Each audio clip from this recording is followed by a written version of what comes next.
Hi guys, good afternoon. Baloy ngayon, nagkaroon kami ng clean drive.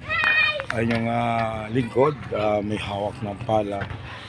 Din kailangan iwalis natin itong mga nagkakalat. Ito yung purok tres na tayo pinagsasabihan dito tayo na ayun, masasamang salita, pero ayun, lalo tayo naging strong.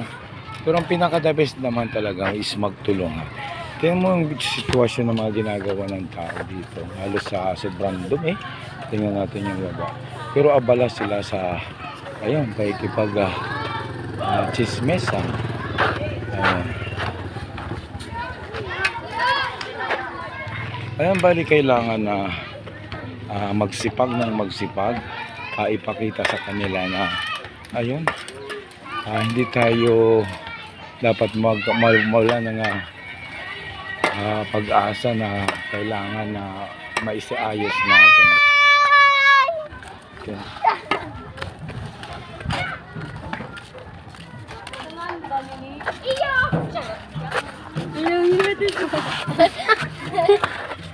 Ayun, shout out kayo.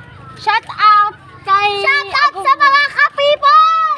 Ayun, balimbata dito, maganda maglaro pag malinis na. Ayun, bali prepare namin na halos dito yung dumi talaga kailangan alisin. Maganda nga naman talaga pag malinis yung area. Ang problema naman dito, may purok officer nga naman, wala na mga pagkakaisa about sa kalinisan. Dito ako sa may bandang purok tres, bali ito yung ginawa ng Tao Gama. Ayun, shout out sa Tao Gama San Roque chapter. Mabuhay kayo.